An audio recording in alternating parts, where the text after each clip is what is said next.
감사합니다. 은혜 속에 살아가는 저희들 이렇게 또 겨울을 대비할 수 있는 이런 마음의 준비들을 할 수 있도록 좋은 날씨 주신 것 감사드립니다. 주님 홀로 영광을 받으시고 저희들에게 은혜를 베풀어 주셔서 이 복된 시간, 이 복된 계절에 더 깊은 은혜를 묵상하는 시간이 되게 하여 주시옵소서. 대면 예배를 못하고 가정에서 영상 예배를 하고 있는 성도들에게도 동일한 은혜를 허락하여 주셔서 마음과 뜻과 정성을 다해서 하나님이 받으시는 온전한 예배 드릴 수 있도록 우리 하나님 축복하여 주시옵소서. 예수님 이름으로 기도하옵나이다. 아멘. 엊그제만 해도 날씨가 이제 아직도 이렇게 덥나 그랬는데 이렇게 갑자기 날씨가 추워졌어요. 그죠? 일부 예배는 너무 추워가지고선 이 검은 가운까지 입었어요. 왜 춥게 보일까봐 조금 나아졌는데요. 새싹이 돋아나는 봄이 있는가 하면 이제 모내기를 하고 농작물과 수목들이 자라나는 여름철이 있고요. 여름철이 지나면 열매를 맺는 가을을 맞이하게 되고요. 가을 지나면 창고에 곡식을 거두어들이고 하얀 눈이 쌓이는 이런 겨울을 맞이하면서 우리는 사시사철을 통해서 참 분명한 계절을 우리에게 주신 하나님께 감사를 드리는데, 그러한 계절이 바뀔 때마다 하나님은 그 계절을 통해서 우리에게 주시는 말씀, 세월을 아끼라, 때가 악하니라 경고하시는 것 같아요. 시간이 언제까지 있을 줄 아니? 내 시간이 언제까지나 내 시간은 아니란다. 한 아기가 태어났습니다. 어제 태어난 것 같은데 벌써 말썽꾸러기가 되어졌고요. 청소년 시절을 지나요. 말썽만 피우고 부모님들에게 무거운 짐만 되는 줄 알았는데 어느덧 가정을 이루고 자녀를 낳아서 양육하는 엄마 아빠가 되고요. 자녀를 키우라고 눈코 뜰 새 없이 바쁜 중에 자기의 일을 정성스럽게 가정을 돌보다 보면 어느덧 얼굴에 주름이 지고 머리가 휘어지고 할머니 소리 듣고 할아버지 소리가 듣게 됩니다. 그런가 하면 어느 날 들리는 소식, 그분이 하나님의 부르심을 받고 하늘나라에 가셨대. 지난주 우리 오미숙 권사님 남편 되시는 이용락 성도님이 하나님의 부름을 받고 천국에 가신 것처럼 말해요. 이처럼 사람들은 생각지도 못하는 시간을 맞이하고 지나치는 것 같지만 하나님은 하나도 자기 계획에서 벗어난 일도 없고, 그죠? 역사를 흐트러 진행하는 법이 없죠. 하나님은 이렇게 자연 만물, 역사, 나라라고 하는 그 환경을 통해서 우리에게 계속해서 진리를 계시하고 계셔요. 전도서 12장에 보면은요, 너는 청년의 때에 창조주를 기억하라 라고 말씀하시는 것 바로 그런 거예요. 생명 있다고 생각할 때에 하나님을 기억해라. 일의 결국을 다 들었으니 하나님을 경외하고 그의 명령을 지켜라. 이게 사람의 본분이야 라고 말씀하시기도 합니다. 오늘 이렇게 두 번째 표적을 대하면서 과연 하나님은 이 두 번째 표적 속에다가 무엇을 담아서 우리에게 주셨을까? 요한복음에 7개의 표적이 이렇게 등장을 합니다. 지난주에 우리 두 번째 요한복음 두 번째 장 제2장에서 첫 번째 표적을 우리가 만나게 되었죠. 그죠? 그 첫 번째 표적 속에다가도 구원의 진리를 담아준 이야기라 이렇게 얘기했어요. 예수님의 보혈로 말미암아서 사람은 잃어버렸던 기쁨을 회복하고 잃어버렸던 천국을 찾게 되는 거야 라는 진리가 그 속에 담겨져 있다고 그랬죠. 2장이 지나고 나면요 3장이 나오죠. 3장에서 유대인들이 그 이야기하고 싶은 이야기가 거기 담겨져 있어요. 아니 이런 사람도 예수가 필요합니까? 라고 하는 분을 한 분 탁 모시고 나오죠. 그게 니고데모예요. 유대인 중에 유대인, 바리새인이었고요. 유대의 공회의원이었어요. 높은 지위에 올라가 있는 사람. 이스라엘 선생이었어요. 많은 사람들의 인덕을 쌓은 사람. 경제적으로도 부유해서 역사적 기록을 가진 요세비우스는 그렇게 얘기하죠. 그 전후로, 그죠? 100여 년 동안 역사 속에 그 사람이 등장할 정도로 경제적 부유함을 가졌던 사람이라. 그 사람을 내놓으면서 이런 사람도 예수가 필요합니까? 라고 말할 때 우리 예수님 뭐라고 그런다고요? 사람이 거듭나지 아니하면 하나님 나라에 들어갈 수가 없어요. 거듭나지 않으면 하나님 나라를 볼 수가 없어요. 그 거듭남은 누구로 말미암아? 예수로 말미암아 가능한 거야. 그 얘기가 3장 얘기예요. 그러면서 또 한 사람을 등장시키죠. 유대인들이 하고 싶은 말을 이제 사도 요한은 가져다가 쓰는 거예요. 뭐라고 그래요? 이런 사람도 예수면 됩니까? 라고 내놓는 사람이 누구예요? 사마리아 여자. 우리가 잘 아는 대로 사람들의 기억 속에서 사라졌으면 하는 사람. 여자죠. 그리고 사람들의 눈을 피해 살 만큼 그냥 참 기억하지 않는 사람. 그걸 성경은 뭐라고 표현했는가 하면은 남편이 5이나 있었던 여자. 그리고 한낮에 물을 길어 나오는 여자. 그런데 그가 예수님을 만나요. 예배가 무엇인지 깨달아 알게 되고 인생의 목적이 무엇인지 깨달아 알게 되고 그리고 그 증인이 되어서 동네에 들어가서 내가 메시아를 만났다 와보라 전도하는 사람으로 바뀌어져요. 증인이 되어지는 거죠. 자, 그러고 나서 오늘 이야기를 하고 있는 거예요. 그러고 나서 이러면서 두 번째 표적 이렇게 이야기하고 있는 거예요. 여러분 성경을 기록한 목적이 뭐라 그랬어요? 요한복음 20장 31절에서 이렇게 말씀한다 그랬죠.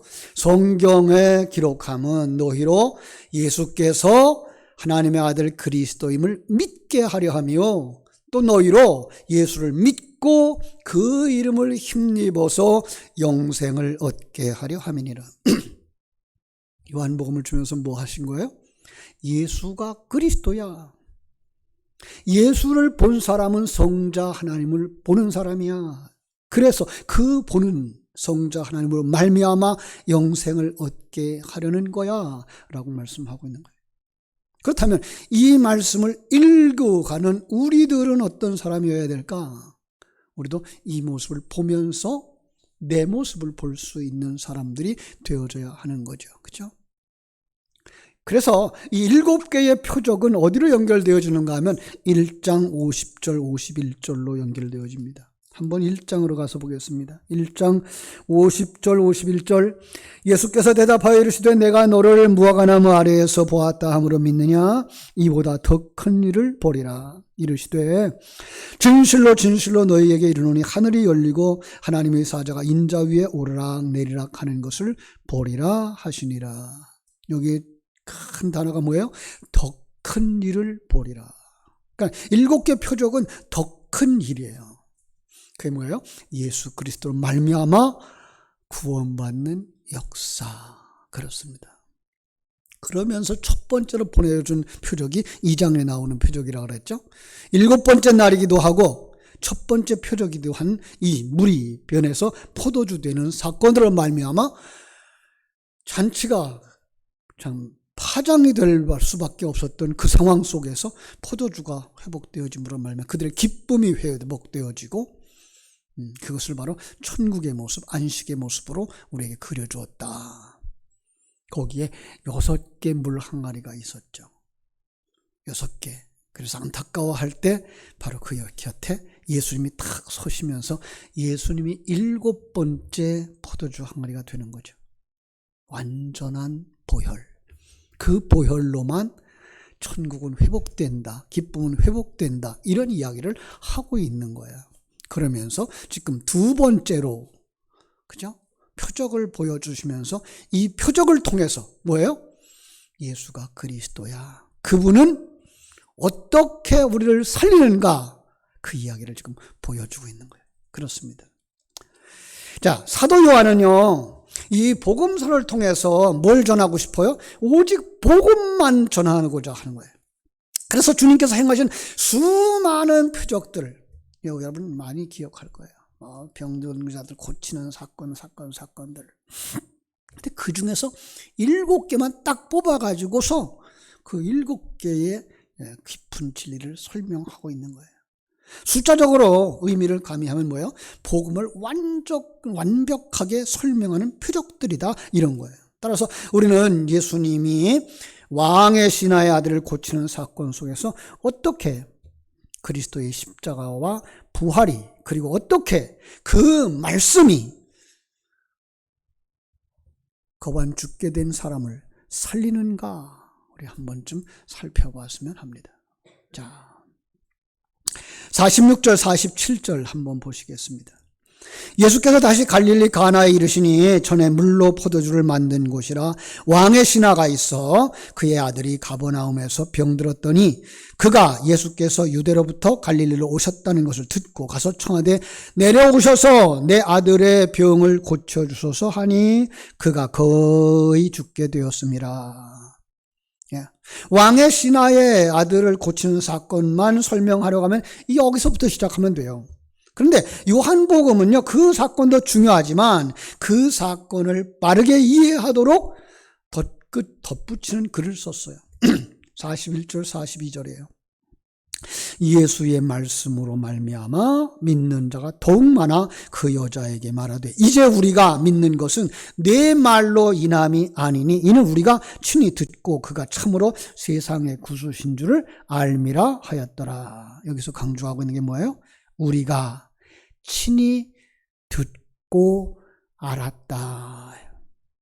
듣는다는 더. 여러분, 믿음은 어디서 와요? 들음에서 옵니다.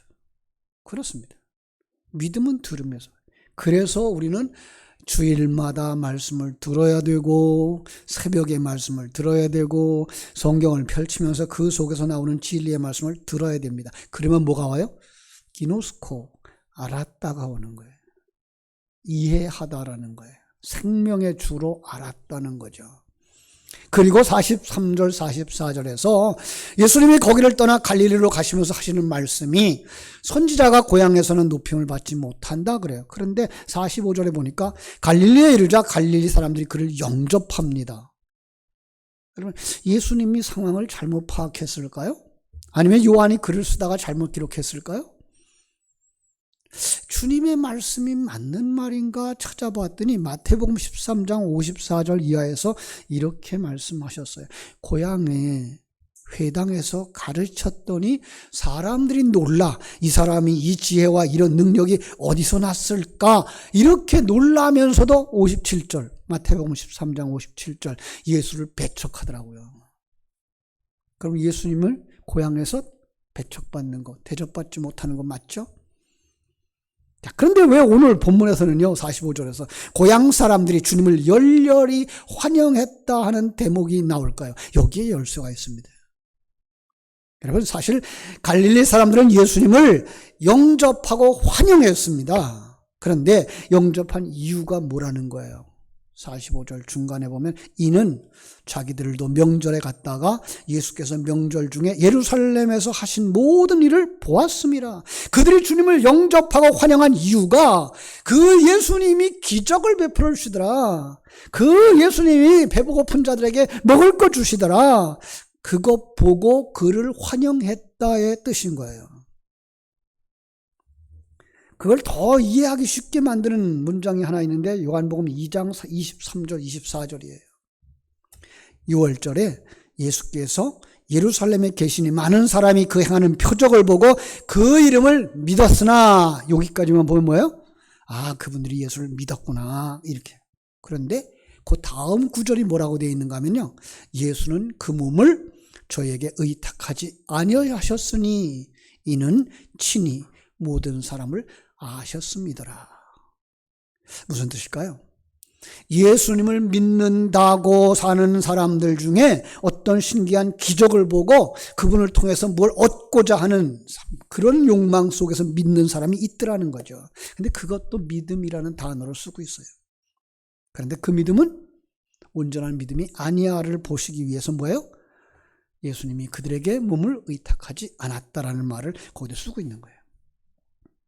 성경을 보시면서요, 성경에 하나의 단어에 두 가지 의미가 있는 걸 보실 수 있어야 돼요. 아주 쉬운 얘기로 성전. 그러면 뭐예요? 예루살렘 성전을 생각하고 토리교회라고 하는 예배당을 생각할 수 있는데요. 성경에 나와 있는 성전이라는 단어 속에는요, 그 새 하늘과 새 땅에 있는 그 성전이 의미가 포함되어져 있어요. 그걸 볼 수 있어야 돼요.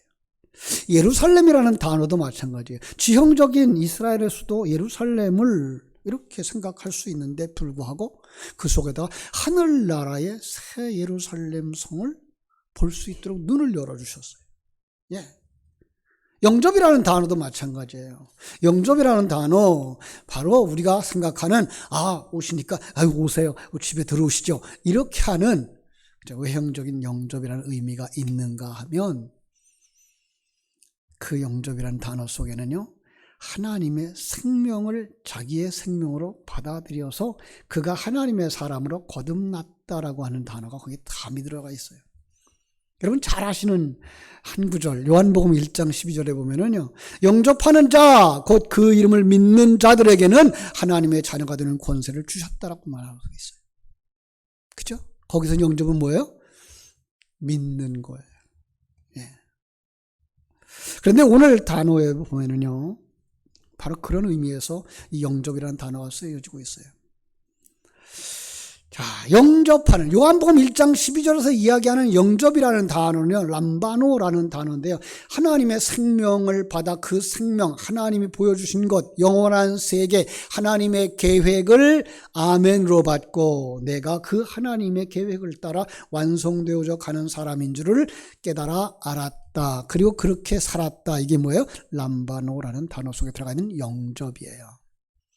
오늘 본문에 나오는 45절의 영접은 데코마이라는 단어를 쓰고 있어요. 이 말은, 그죠? 내가 아직도 중심되어진 사람, 저분을 모셔드리면 내가 좀 이롭게 되겠다, 저분을 통해서 뭐를 좀 얻을 수 있겠다라고 생각해서 맞이했다라는 이런 의미, 세속적인 환영의 의미가 들어가 있는 거예요. 자, 그 결과는 어떻게 될까요? 두 사람의 영접이라는 단어 속에 결과는 완전히 달라요. 그 완전히 다른 표현을 마태복음 7장에서 보여주거든요. 마태복음 7장 22절 23절을 보면요, 그날에 많은 사람이 나더러 주여 주여 우리가 주의 이름을 선지자로 했고요, 주의 이름으로 귀신을 쫓아냈고요, 주의 이름으로 많은 권능을 행하지 아니하였나이까 하는데, 그때 내가 저희에게 밝히 말하되 내가 너희를 도무지 알지 못하니 불법을 행하는 자들을 내게서 떠나가라. 참 이해할 수 없죠. 예수 이름으로 선지자 노릇 했대요. 이 말을 들을 때에 섬찟하죠. 왜요? 예수 이름으로 목사 노릇 했는데 하나님이 모른다 그러는 사람이 생길 수 있다는 거예요. 예수를 잘 믿고 장로라고 하는 직분을 가졌고, 그죠? 교사라고 하는 직분을 가졌는데, 아니 예수 이름으로 귀신도 쫓아냈고 능력도 행했는데 주님이 나는 그 사람 몰라. 그럼 그 능력은 어디서 온 걸까요? 귀신도 쫓아내고 능력도 행했는데, 요한복음 13장에 가보면은요, 사단이 삼위일체 하나님을 흉내내면서 활동하는 걸 보여줘요. 사람이 미혹을 하는데 사람이 미혹받을 만한 표적을 다 행해요. 하늘에서 불이 내려오게도 하고요, 죽은 자도 살리고요. 그럼 사람들이 미혹당하지 않겠습니까? 그런 일들이 하나님의 생명이 없는 데서도 일어난다라는 거예요. 이 세상의 표적은요, 하나님의 능력으로만 일어나는 표적만이 아니라 우리가 알지 못하는 것으로부터 일어나는 표적들도 많아요. 전에 TV에 보니까 귀신을 쫓아내는 사람들의 역사들이 있어요. 축기하는 사람들, 무당들. 근데 거기 안타깝게 목사님도 나오셨더라고요. 근데 누가 더 잘했을 것 같아요? 안타깝게도 예수님을 통해서 목사님이 귀신 쫓아내는 그림은 안 나오고 다른 그림들이 나오더라고요. 그러니까 하나님의 이름이 그들이 말하고 있는 그들의 귀신, 그들의 능력만 못할까요? 아니에요. 이런 부분이에요. 자, 그런데 사람들은 뭘만 쫓아간다? 보이는 것을 쫓아간다. 그것이 뭐예요? 오늘 본문이 말하는 거예요. 그런데 오늘 46절에서부터는 또 다른 일이 일어나요. 구원, 그것은 그렇게 보이는 기적을 추구하는 자들의 영접이 아닌 말씀이 육신이 되어 성도 안에 들어와 영접되어 일하시는 그분에 의해서 죽은 자가 살아나는 일이다라고 말씀하고 있는 거예요. 46절, 47절 다시 보겠습니다. 예수께서 다시 갈릴리 가나에 이르시니 전에 물로 포도주를 만드신 곳이라 왕의 신하가 있어 그의 아들이 가버나움에서 병들었더니 그가 예수께서 유대로부터 갈릴리로 오셨다는 것을 듣고 가서 청하되 내려오셔서 내 아들의 병을 고쳐주소서 하니 그가 거의 죽게 되었습니다. 여러분, 여기 마지막 절 거의 죽게 되었다라는 단어를 볼 때 어디가 생각나요? 아까는 가만히 찾아봤어요. 그랬더니 누가복음 10장에 예루살렘에서 여리고로 내려가다가 강도 만난 사람 거의 죽게 된 거 똑같은 단어예요. 누굴 얘기 보여주고 있는 거예요? 여러분과 내 모습. 예. 우리가 예수님을 만나지 못하면 죽어요. 이건 완전히 죽은 건 아니에요. 다행히 그가 누구예요? 왕의 신하의 아들이에요. 여러분, 제가 이런 얘기를 하죠. 성경에 나올 때 아버지와 아들이 하나 되어져 나올 때 그건 바로 내 모습을 보여주는 그림이라고요. 과부와 죽은 아들이 나올 때 그게 바로 내 모습이고 내 영적인 상태라고요. 그러니까 성경을 이렇게 볼 수 있어야 성경 속에서 누구를 봐요? 나를 비춰본다고요. 성경을 보시면서 그 과거에 과부의 아들이 죽어가고 있을 때 그 상여를 메고 나가는 거 예수님 만나서 예수님의 손 얹고 기도했더니 살아났어. 예수님은 능력자야. 이 정도가 아니라 그게 누구의 모습이에요? 내 모습이에요. 뭘 보셔야 돼 그럼? 나는 지금 죽어 있는 자야? 살아난 자야? 이걸 비춰볼 수 있도록 성경은 우리에게 주신 거거든요. 그렇죠? 자, 그런데 여기 사단 그 사건의 발단이 재미나게 표현되어 있죠. 그런 내용은 안 들어가도 이 사건 하나만 가지고 충분히 이해할 수 있는 내용인데 아주 그 군더더기 같은 말이 붙어 있어요. 전에 물로 포도주를 만드신 곳이라 유대에서부터 갈릴리로 오셨다는 것을 들었다. 그의 아들이 가버나움에서 병이 들었다. 여러분, 요한복음은 어떤 책이라고요? 많은 기적들, 많은 메시지들, 그 중에서 고르고 골라서 가장 짧은 문장으로 농축할 수 있는 데까지 농축한 말들로 구원을 설명하고 계시하기 위해 쓰여진 책인데 그 안에다가 이런 이야기들을 썼다는 건 그 문장, 그 사건이 이 사건과 굉장히 중요한, 없어서는 안 될, 이해하지 못할 일이기 때문에 누웠다는 거죠. 그렇죠? 우리가 성경을 보면서 그런 부분에 관심 가져야 돼요. 그 죽었던 신하의 아들이 살아났어. 그 정도만 보는 게 아니라 지금 어디서부터 오는 이야기예요? 앞에 이야기와 이렇게 연결되어져 있구나. 앞에 이야기 뭐예요? 첫 번째 표적. 그죠?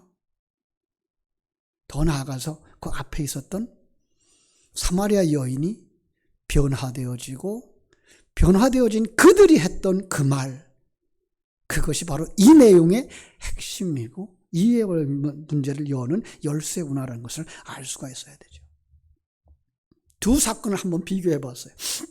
물로 포도주를 만드는 사건과 죽은 아들이 살아나는 사건, 딱 보니까요, 사건의 발단에 두 사건이 예수님의 책망 듣는 사건들이 딱 등장하더라고요.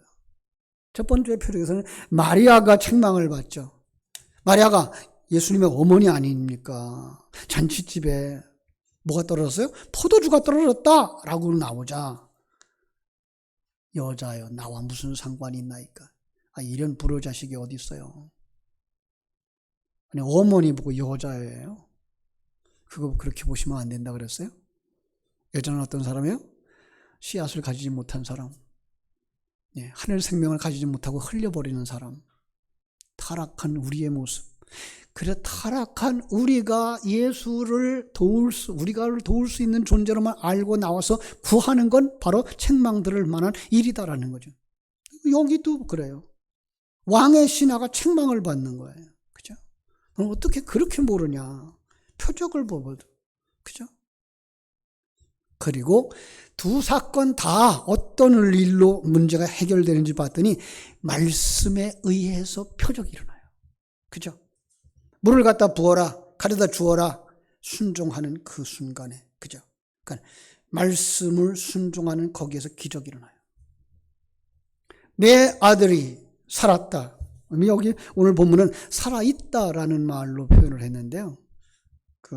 먼저 있었던 개역 성경은 어떻게 되는가 하면 살았다예요. 거반 죽게 된 자가 살았다예요. 여리고성에서, 그죠? 그 강도 만난 자가 거반 죽게 된 그 상황에서 지나가던 나그네 그가 포도주를 붓고 물로 씻고 그리고 그를 가다가 주막에까지 데려다 놓았음. 그 모습이 뭐예요? 살았다예요. 그리고 거기에 놀라운 건 목격자들이 나와요. 증인들이죠. 그렇습니다. 오늘 본문을 해석해 나가면서 여러분들은 그 부분을 볼 수 있어야 되는데, 바로 여러분 누가 죽었어요? 왕의 신하의 아들. 그걸 어떻게 보자고요? 그게 내 모습이야 알아보자고요. 여러분이 왕의 신하예요. 어떤 왕일까요? 하나님이 왕이시잖아요. 하나님의 백성이잖아요. 그런데 어떤 상황이에요? 거반 죽게 된 상황이에요. 내 영적 상태는 거반 죽게 된 거예요. 거기에 주님이 오시는 거예요. 그렇죠? 자, 오늘 본문은요, 열왕기서에 나오는 엘리사 앞에 나온 나만인이 치료받는 역사와 조금 비슷해요. 책망을 듣죠, 똑같이. 그죠? 나만도 책망을 들어요. 나만 책망 듣기 전에 하나님의 음성을 들어요. 뭐라 그래요? 요단강에 가서 7번 씻으라 그래요. 화를 내고 돌아가려고 그러죠. 그때에 신하가 권면을 해서, 아니 더 큰 일을 요구했으면 하지 않겠습니까? 내려가서 씻고 깨끗하라 그러는데 무엇이 어렵습니까? 그 권면에 순종하고 씻고 깨끗해졌어요. 예수님이 여기서는 뭐라 그래요? 가시오, 당신 아들이 살았소. 그랬더니 뭐예요? 믿음으로 받았대요. 그죠? 믿음으로 받았어요. 그러니까 하나님의 말씀의 역사는 언제 일어나요? 그가 믿음으로 받을 때예요. 강단에서 설교가 흘러나옵니다. 성경을 통해서 하나님의 말씀을 듣습니다. 그때에 여러분들이 믿음으로 받아야 돼요. 그 말씀을 믿음으로 받을 때 그 속에서 역사가 일어나는 줄로 믿습니다. 여러분, 요한복음의 특징이 하나 있어요. 그게 뭔가 하면 큰 기적이 일어났을 때 거기다 뭘 쓴다? 시간을 갖다 쓰더라. 시간. 여기 시간 써 있나요, 오늘도? 그렇죠? 52절. 내려가는 길에서 그 종들이 오다가 만나서 아이가 살아있다 하거늘 그 낫기 시작한 때를 물은즉 어제 7시에 열기가 떨어졌나이다 하는지라. 야, 놀랍습니다. 그죠? 1장에서도 그랬죠. 1장 39절에 그 작은 목수를 따라가요. 선생님 어디 가십니까? 그래서 랍비라고 부르고 가죠. 근데 거기다 시간을 탁 적어놨어요. 어떤 역사가 일어났어요? 그들이 바뀌었어요. 아니 어제 본 예수나 오늘 본 예수가 똑같은데 함께 거하시니 그들이 바뀐 거예요. 그래서 예수를 뭐라고 불러요? 메시아라고. 친구한테 가서 내가 메시아를 만났다라고 바뀌어지는 거예요. 여기도 마찬가지예요. 그게 뭐예요? 살았다는, 죽었던 자가 살았다라고 말씀하고 있는 거예요. 사랑하는 여러분, 그걸 갖다가 54절 이렇게 말합니다. 이것은 예수께서 유대에서 갈릴리로 오신 후에 행하신 두 번째 표적이라. 표적이 뭐라고요? 기적 안에 진리를 담은 것. 예. 표적을 뭐라고요? 기적 안에 진리를 담은 것. 믿는 자는 그 진리에 계시하는 사건을 통해서 하나님의 생명을 만나고 하나님의 백성으로 살아나는 것. 그게 표적인 거예요.